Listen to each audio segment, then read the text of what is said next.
Hey guys, welcome back to the vlog. I know it's been a few days since I've published anything, but I've been saving up for this one. So today something came in the post. This is my new, very special DJI Osmo Plus camera. I'm going to do an unboxing for you. I know there are plenty of unboxing videos already on the internet, but I'm super excited to get into this and start playing with it. As you can see, it is still sealed. I don't know what's in this box any more than you do, but let's find out.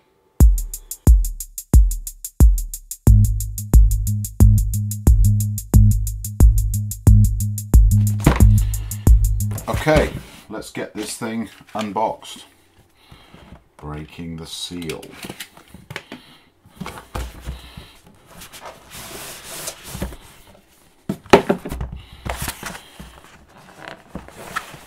Not quite Apple level packaging, but not far off. Very nicely presented. Everything sort of folds out. Looks like a mini violin case.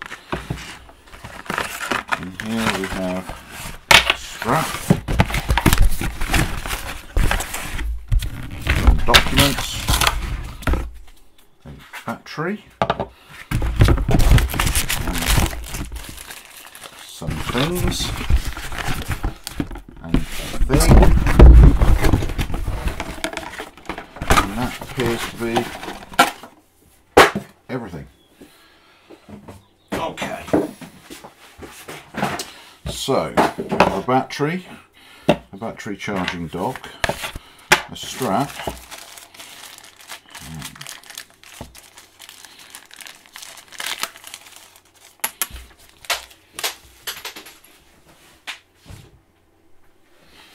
a wrist strap and a little peg,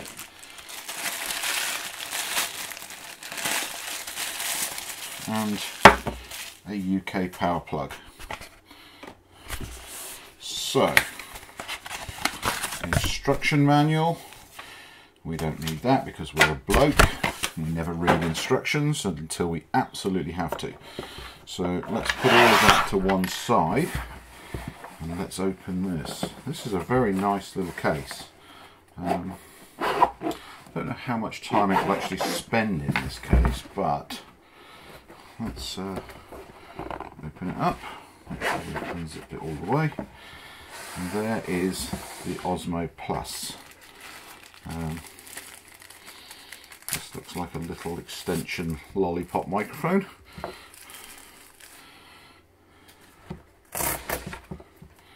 Silica gel, and here is the camera itself. Very, very beautifully made, I've got to say. That feels like good quality metal construction, which obviously is designed to last. So much as I said it's a guy thing and we never read the instructions, I think I'm going to read the instructions.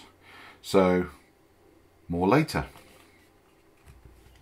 Hey guys, so I finally got the Osmo up and going. As you can see, it has my phone nicely mounted on the side here. It takes a little getting used to. It's surprisingly heavy. When you hold it out at arm's length, after a while you do start to feel it. You can drive the camera from here, so as you can see I've got a little joystick and the camera can be sort of moved left and right. But actually, one of the things that's more interesting is you actually just put your finger on the screen of the phone and drag the camera, and it will. So you can actually move it whilst looking at the screen, and it gives you a sort of viewfinder, which is really quite nice. There are thousands of different settings in this, so this is not going to become a full review because there's just so much that I have to learn how to use this camera. But I say I am starting to get used to it, and I'm just about to take it off to London. I'm heading down to London to do some radio interviews tonight and tomorrow. So I'll maybe use it to give you a quick tour of my hotel room when I get there. So I've arrived in my room in London. Like most London hotel rooms, they are pretty small. As you can see, there's basically a bed, a very small chair, an even smaller desk, and that's pretty much it. Not much room to swing a cat in here. Not that swinging a cat is something that you can do very much these days. Yeah, this camera is going to take a little bit of getting used to. Having the screen sort of, and I can't even really point, but having the screen here means that you do tend to look at it rather than look at the camera lens. So I'm kind of looking down at the screen now, and as you can see, I'm not looking at you. So that's going to take a little getting used to, but I do like the fluid motion, and if I sort of double tap, it will reset the camera. So again, you can move around, and the camera lens moves and sort of floats very nicely. So that's a tour of my hotel room, and then again, triple tap, the camera will turn around. So tonight I'm here in London. I have an 11 PM interview with 2 radio stations in the northeast of the country, and then early tomorrow morning off to the studio for half a dozen radio interviews and 1 video interview. So should be an interesting day. I'll try and vlog from the studio. Obviously it depends on me being allowed to do it, but we'll give it a go and see what happens.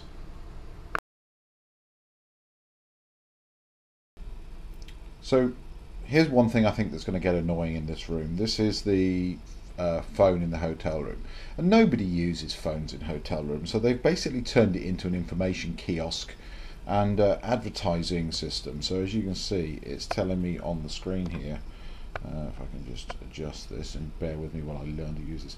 There we go, it's just changed again, and it's cycling through a number of different sort of adverts. So I'm kind of convinced that's going to get really annoying in the middle of the night when it's dark and the phone's lighting up the entire room. If that's the case, it will most definitely be getting unplugged. So I just got back to Stanmore Tube Station, and I want to show you what ridiculousness looks like in the electric car world. So let me show you the electric car parking spaces. Not an electric car. Not an electric car. Not an electric car. Not an electric car. Not an electric car. 1 space. Not an electric car. Not an electric car. 1 space. Not an electric car. Not an electric car. And not an electric car. So all of these cars are blocking the electric car charging points, and people wonder why they can't charge their cars.